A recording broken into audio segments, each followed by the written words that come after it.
everyone. We're doing Sefer Yeshayahu. We're continuing our learning. We're up to Perek Mem Vav.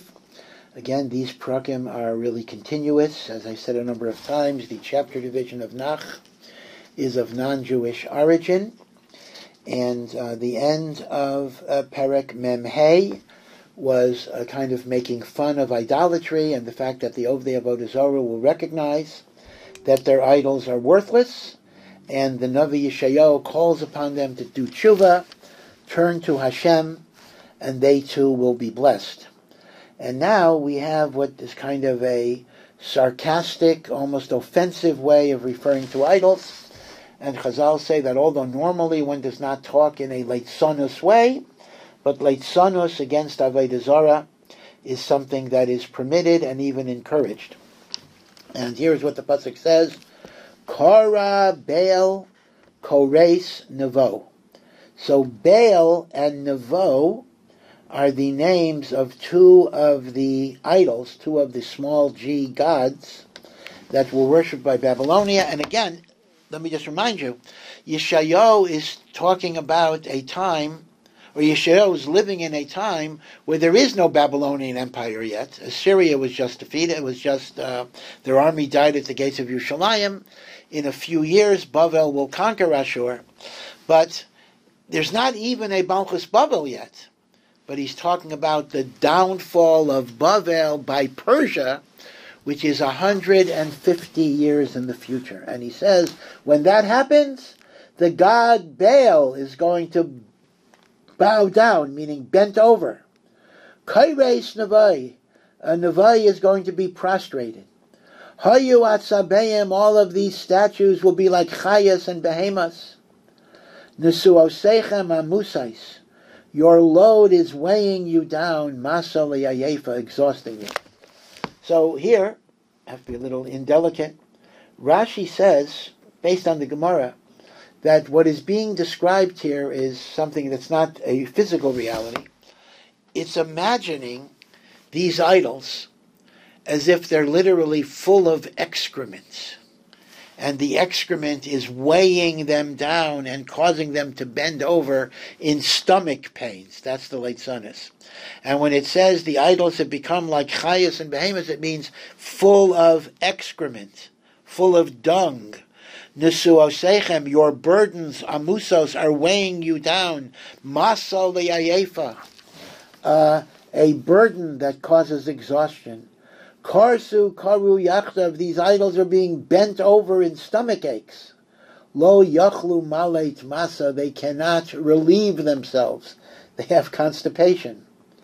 V'nafsham bishvi halacha, and whatever nefesh these idols had, meaning whatever power they had, it's as if it's been led away in captivity.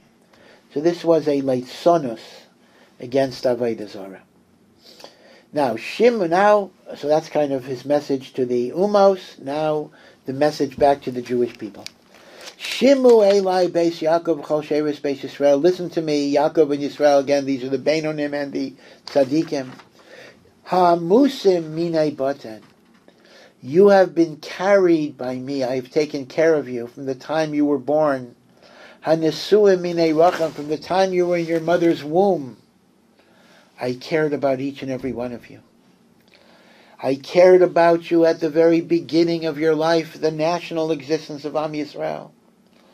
V'yad zikna anihu, and until extreme old age. Now, Rashi says that means when you get old, I am with you. Ad seva ani espa, I will carry you. Even when you're infirm. Ani osisi, I made you. V'ani asa, and I will carry you. Ani esbol, I will bear your burden. V'yamalet, and I will rescue you. Again, you may recall that this is one of the psukim that is recited by some people after Aleinu. It's in the Siddur, although many people do not say it. L'mi tidamyuni batashva, to whom will you compare me?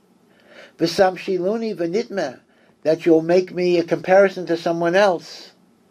Again, telling the Jewish people, you have a God that's unique. Hazalim zav mikis, there are people who pour gold from their purses. Vakesef bakane yishkailu, and they weigh silver in a basket to make a good idol. Yiskeru tsaire fiaseu el, and they hire a silversmith to make a god. Yiskadu ayushtachu, and they bend their knees and they bow down. Yisa'u al kasef, and they carry this idol on their shoulder, meaning, this is the interesting point. Hashem is saying, look at the difference here. I am your God, and I carry you. With Avodah Zarah, you have to carry the God, right? That's the irony here. That I carry you, but here you carry it. Yisa'u al kasef. They carry the idol on their shoulders, Yispalua, they carry the load, Yanichua Tachdav, and then they finally put it down, V'yamod Mimkomo Lo Yamish, and once it's put down, it can't move. Af Yitzchak Elav, and you cry to the Avodah Zarah, V'lo Yana Mitzarasa Lo Yeshayahu, it does not answer, it does not save you from your tzara.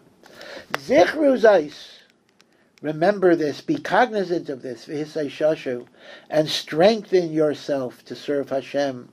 Hashivu paishim alev, let the sinners think about this. Zichru rishaynais me'olam, remember your past, remember Yetzias Mitzrayim, remember Geula.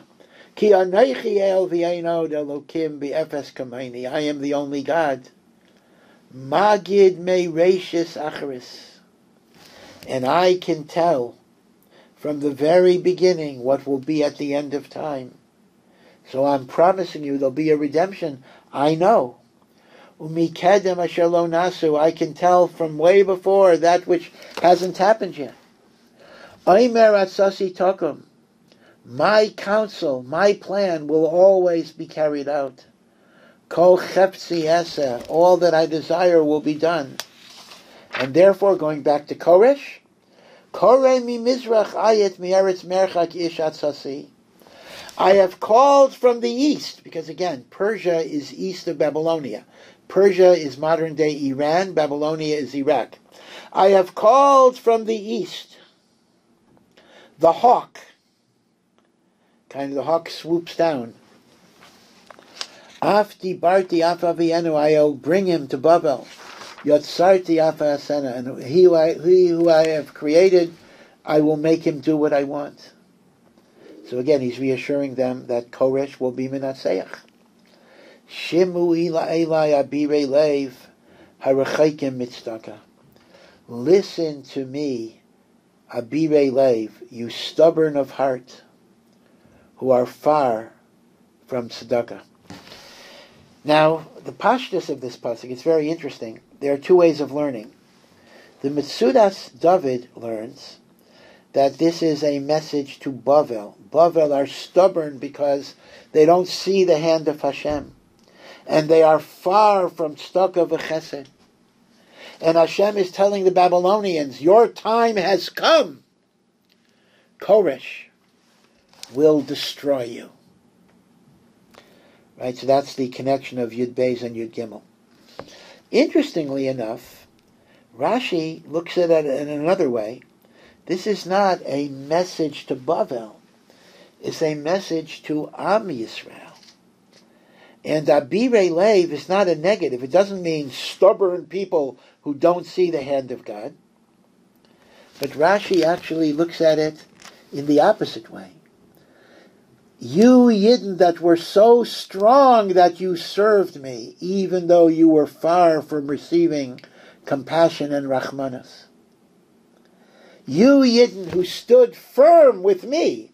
This is a shevach. And then it goes on, Karavti tzidkasi lo sirchak. I have come near. My righteousness is not distant from you. It's coming. Chuasi lo ta'acher. My salvation shall not be delayed. Nasati b'tzion teshua. I am going to bring a salvation for Zion. The Yisrael tifarti, to the Jewish people that are my beautiful, beautiful Jewish nation. So whether he's saying it to Bavel or saying it to the Yidden, the message is the same.